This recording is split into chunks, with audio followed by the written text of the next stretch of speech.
Bonjour tout le monde, je me présente Coralie Pelletier, étudiante à la maîtrise en criminologie. Voici mon mémoire en cours qui est le parcours judiciaire des victimes de fraude amoureuse, défis et perspectives. Ma présentation aujourd'hui sera divisée en 6 parties, soit la problématique, la recension des écrits pour présenter le phénomène de la fraude amoureuse, mon cadre théorique très brièvement, ma question et mes objectifs de recherche, mon cadre méthodologique et finalement les retombées attendues. Pour mettre en contexte, là, dans le cadre de mon projet, je fais référence à la fraude dans son contexte criminel, donc tel qu'elle est définie selon l'article 380 du Code criminel. Je m'intéresse plus particulièrement au processus de plainte, donc aussi aux acteurs là, qui font partie de ce processus-là. Je mets surtout l'attention sur les services de police et le Centre antifraude du Canada en raison de leur autorité légale et leur expertise. Comme on sait, les services de police sont les organismes principaux chargés de l'application de la loi et ils possèdent les compétences nécessaires pour enquêter et enquêter sur les infractions et prendre action aussi. Pour le Centre antifraude du Canada, c'est l'entité principale chargée de recueillir les informations et les renseignements sur les fraudes. C'est géré conjointement par la GRC, la police provinciale de l'Ontario et le Bureau de la concurrence du Canada. De manière plus globale, pour vous donner une idée, la fraude touche plus de 5 millions de Canadiens. Euh, Ça dépasse en fait tout le nombre de crimes mesurés par l'enquête sociale générale de 2019. Par contre, il y a seulement 11 des victimes qui ont signalé leur expérience au service de police et seulement 7 qui l'ont signalé au Centre antifraude du Canada. Je me suis donc intéressée aux raisons qui expliquent en fait ces faibles pourcentages-là. Puis la littérature fait comme étude d'obstacles pratiques et juridiques que je vais vous présenter. Premièrement, en fait, la principale raison là, nommée par les victimes, en fait, c'est relié au sentiment de gêne et de honte par rapport à la situation. Ça peut même empêcher certaines victimes de reconnaître leur propre victimisation. Il y a d'autres victimes, au contraire, qui font voir refuser cette reconnaissance-là parce qu'il y a comme la croyance générale que la fraude, c'est un crime sans victime, qu'on peut dire. Il y a aussi d'autres victimes là, qui craignent de perdre leur autonomie financière ou encore d'avoir des représailles, là, surtout dans la situation qui sont proches du fraudeur. Finalement, il y a tout simplement le fait que les victimes ne savaient pas quoi faire ou aller porter plainte ou encore que la perte financière était insignifiante. Ensuite, plus du côté juridique, là, je commence plus avec les services policiers. Il y a une étude là, de Button et ses collègues en 2009 qui met en évidence que les attitudes des agences ont eu de l'impact sur le fait de rapporter ou non leur victimisation. En fait, il y a des victimes qui rapportent qu'ils n'ont pas eu une réponse sympathique là, des services de policiers, les services de police et des juges dans quelques cas. Il y a d'autres victimes qui ont partagé qu'il y avait eu des lacunes dans les compétences des agences en recevant là, des conseils erronés ou même avec des délais de réponse assez importants aussi. La littérature témoigne aussi que en fait, la fraude, ce n'est pas nécessairement la première priorité des services policiers en raison du caractère plus virtuel, si on pense au caractère plus tangible, concret des crimes de la rue, par exemple. Les services policiers, par contre, à noter, ils peuvent en fait être confrontés à plusieurs défis lorsqu'il est question d'enquêter et prendre action concernant la fraude plus en ligne, puis plus particulièrement ceux qui sont commis à l'étranger. Les agences de police, en fait, dans ces cas-là, peuvent prendre note de la plainte et la transférer aux agences concernées à l'étranger, mais c'est à celles-là de prendre action par la suite. Puis, il y a justement plusieurs lacunes qui sont notées au niveau de la collaboration policière et juridique au niveau international, soit la complexité des procédures légales, la variabilité des lois nationales, les obstacles linguistiques et culturels, le manque de ressources et de capacités et la lenteur des procédures. Donc, considérant qu'il y a presque 5 milliards d'utilisateurs d'Internet mondialement, il y a évidemment des nouvelles formes de cybercriminalité, soit la fraude amoureuse, qui est le sujet de mon mémoire, pardon. En fait, brièvement, là, la fraude amoureuse, c'est le fait d'utiliser des techniques de séduction pour inciter la victime à transférer de l'argent aux fraudeurs, principalement là, via les réseaux sociaux. Dans la littérature, on témoigne trois principales phases. Excusez. La première phase, c'est la phase du contact initial, où que le fraudeur utilise un réseau social ou un site de rencontre pour rencontrer la victime. Il utilise souvent des photos volées, puis il se crée souvent des faux profils pour rencontrer les victimes. Puis rapidement, après le premier contact, là, les fraudeurs ils incitent les victimes à passer vers les messages comme plus rapides, là, instantanés, pour inciter une nouvelle phase là, dans la relation, plus de proximité. La deuxième phase, c'est la phase de sollicitation financière, ce qui est leur objectif principal, évidemment. Graduellement, en fait, le fraudeur renforce le sentiment de contrôle de la victime et la conditionne à se conformer. Il y a l'étude de Cross et ses collègues en 2018 qui témoigne plusieurs similitudes entre la violence conjugale et la fraude amoureuse, par exemple avec l'abus économique, l'isolement social, le contrôle excessif et les manifestations d'affection conditionnelle. Donc, une fois que l'environnement est comme altéré, il y a le fraudeur qui sollicite là, de l'argent à la victime de différentes raisons, que ce soit des urgences médicales, des problèmes judiciaires, etc. Donc, dans les situations que que les victimes refusent de donner de l'argent, le fraudeur peut exprimer de la colère envers la victime en disant qu'ils vont trouver quelqu'un d'autre qui vont mettre fin à la relation. La dernière phase, c'est la phase de réalisation de la fraude. En fait, durant la progression de la relation, les victimes vont souvent se concentrer évidemment sur les avantages de la relation, sur les émotions positives, même qu'il y a certaines victimes qui manifestent là, des symptômes de dépendance. Donc, la fraude se poursuit jusqu'à ce que, évidemment, la victime s'en rende compte. Par contre, considérant ces symptômes de dépendance-là, c'est souvent difficile à la victime là, de rompre à la relation. Donc, ils ont souvent des deuxième phase, troisième phase là, de fraude. Donc, la fraude prend uniquement fin au moment que la victime prend réellement conscience et accepte qu'elle a été fraudée. Donc, elle cesse à ce moment-là de verser de l'argent. Il y a plusieurs études qui ont tenté de conceptualiser les fraudeurs amoureux. En fait, qui sont les fraudeurs amoureux?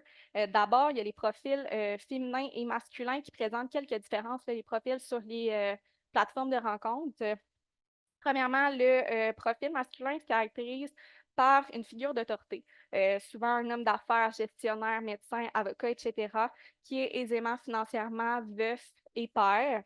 Le profil féminin, il n'est pas unanime dans la littérature, là. D'une part, on dit que on le caractérise par une personne semi-professionnelle qui est représentée par une photo d'une femme conventionnellement belle, là, comme un mannequin, en fait, qui est orpheline, qu'elle n'a pas d'argent, qu'elle n'a pas eu de relation amoureuse là, significative auparavant, puis qu'elle n'a pas eu d'enfant.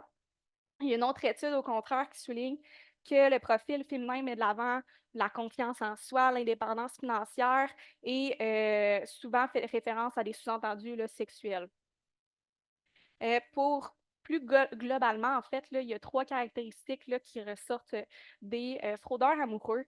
En fait, ils présentent là, une persévérance méthodique, considérant que les fraudeurs là, démontrent de la patience dans le processus de manipulation.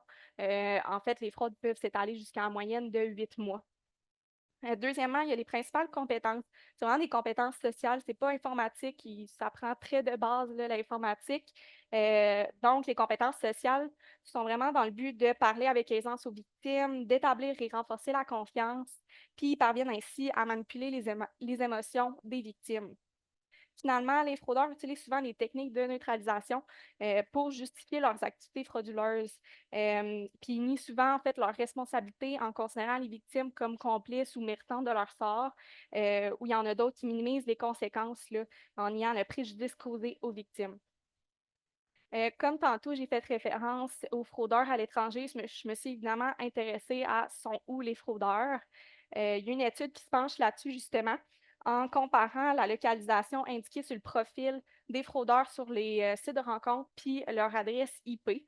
Malgré que les indications de localisation des profils se situent aux États-Unis, dans les grandes villes des États-Unis et d'autres pays occidentaux, en fait, les fraudeurs sont en réalité en Afrique de l'Ouest, en Malaisie, en Afrique du Sud et le Nigeria, c'est la source principale là, des fraudeurs amoureux. Ensuite, du côté des victimes, en fait, les personnes les plus exposées à la victimisation sont les femmes d'âge moyen. qui ont un haut niveau d'éducation, qui idéalisent les relations amoureuses, puis qui ont un haut niveau d'impulsivité et de dépendance. Plus concrètement, là, je reviens sur le point d'idéalisation des relations amoureuses. En fait, ces personnes-là ont tendance à placer leur partenaire sur un genre de piédestal, puis à concevoir une image idéalisée et souvent irréaliste de leur partenaire. Donc, la victime aura une image comme un peu erronée du fraudeur et ne tiendra pas compte des signaux d'alerte potentiels en se laissant plus facilement entraîner dans une relation. Il y a différentes conséquences aussi qui peuvent être vécues par les victimes. Je m'en suis intéressée. Premièrement, il y a les conséquences psychologiques. Il y a une grande détresse émotionnelle qui sont notées chez plusieurs victimes. Il y en a qui ont fait part là, de tentatives de suicide, d'idéation suicidaire, d'autres troubles mentaux développés par la suite. Les réactions les plus communes là, sont la colère, le stress, le déni, l'auto-blâme, la honte et la perte de confiance en soi. Ensuite, il y a les conséquences financières. C'est vraiment les conséquences les plus significatives selon les victimes. En fait, il y a certaines victimes qui cessent d'envoyer de l'argent aux fraudeurs parce qu'ils en ont juste plus. Il y a comme d'autres conséquences comme secondaires qui viennent avec ça. Par exemple, là, en diminuant leur mode de vie, en diminuant les dépenses, en reprenant un emploi ou en prolongeant leur activité professionnelle, notamment en raison là, de leur perte de pension, leur perte de maison ou d'autres biens, là. Il y a aussi les conséquences physiques, là, quoique ce n'est pas le majeur. Par exemple, là, on témoigne en fait une dégradation de la santé physique. Euh, Par exemple, là, il y a certaines victimes qui ont développé des problèmes de peau en raison du stress engendré là, par toute la situation et d'autres qui rapportent là, avoir eu des problèmes de sommeil. Quant aux besoins plus spécifiques des victimes, les principaux besoins exprimés sont le souhait que le fraudeur soit déclaré coupable, de récupérer les fonds perdus, le désir d'une peine plus sévère pour les coupables et le souhait d'une investigation plus approfondie de leur cas. Il y a d'autres victimes là, qui expriment en fait qu'ils voudraient un seul point de contact centralisé pour l'information et un lieu officiel pour porter plainte. Oups, j'ai oublié de changer. Je vais aborder très brièvement là, mon cas théorique parce qu'il est pertinent pour comprendre aussi ma question de recherche. En fait, j'utilise la théorie de la justice procédurale qui a été grandement développée par John Rawls, un philosophe politique contemporain des États-Unis. En fait, lui, il propose un modèle dans les sociétés démocratiques. La démocratie, c'est vraiment un point central de son modèle parce qu'il considère que c'est la tendance naturelle d'aspirer à la démocratie puis à une société juste. Donc, il élabore sa théorie selon deux principes. Le premier principe, c'est le principe de liberté égale. Donc, chaque individu doit avoir un droit égal à la liberté de base, donc tout le monde a les mêmes droits fondamentaux. Le deuxième principe, c'est le principe de différence. Ça fait référence au fait que les inégalités sociales et économiques sont acceptables seulement si elles bénéficient à ceux qui sont les moins favorisés. Fait que ça veut dire que les inégalités sont justifiées seulement quand elles permettent d'améliorer la situation des individus les plus désavantagés. Il y avait aussi le concept de justice procédurale qui fait référence au fait que la juste application d'une procédure détermine si un résultat est juste. Donc, l'utilisation de cette théorie-là dans mon mémoire est justifiée premièrement par le fait qu'elle met l'accent sur l'importance des processus et procédures utilisés dans le système judiciaire pour parvenir à des résultats justes et équitables. Dans le cas des victimes de fraude amoureuse, elles peuvent faire face à différents obstacles. Donc, une analyse approfondie des processus juridiques et procédures policières peuvent révéler des lacunes ou des injustices potentielles. Aussi, la justice procédurale vise à garantir que les droits fondamentaux de chaque individu impliqué soient respectés. Donc, en examinant les obstacles juridiques et pratiques rencontrés par les victimes, il est possible d'évaluer dans quelle mesure ces obstacles-là compromettent les droits des victimes à obtenir réparation et justice. Bref, la théorie offre un cadre solide pour évaluer la qualité et l'équité des processus judiciaires et des procédures policières. C'est ça qui m'amène à ma question de recherche, qui est quelle initiative juridique ou pratique pourrait être mise en place pour renforcer la protection des victimes de fraude amoureuse et améliorer les possibilités de poursuite. Ça va se répondre là, grâce à trois objectifs. Un plus général, qui est de comprendre l'expérience de victimisation de fraude amoureuse, Ensuite, explorer les moyens pour mieux protéger les victimes et finalement, identifier les moyens pour aider les victimes à porter plainte contre les fraudeurs. Pour y arriver, en fait, je fais une recherche qualitative, qui est vraiment une méthode qui vise à explorer et comprendre les significations, les expériences, les perspectives des individus. La recherche qualitative favorise vraiment une compréhension approfondie et nuancée des expériences qui peuvent vraiment être complexes et subjectives, évidemment. Donc, elle offre un cadre flexible et adaptatif. En recherche qualitative, il y a évidemment plusieurs méthodes de collecte de données.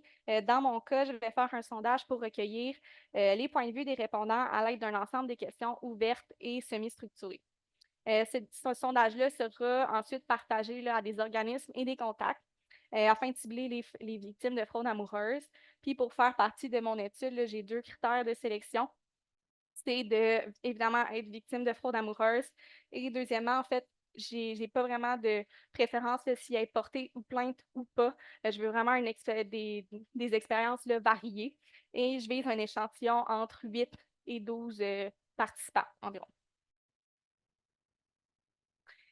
Bref, à titre de conclusion, je souhaite revenir sur le fait que malgré les efforts des autorités pour que les victimes portent plus plainte, il reste qu'actuellement, il y a un très faible taux de signalement, ce qui laisse présager que les victimes là, peuvent être confrontées à certains obstacles à travers le processus de plainte. C'est ce que je souhaite explorer. Avec l'émergence des technologies, les fraudeurs deviennent de plus en plus habiles. Donc, c'est important de poursuivre les recherches et renforcer les mesures de prévention et de protection des citoyens. Mon projet de mémoire souhaite donc continuer à supporter et à entendre les voix des victimes. Merci.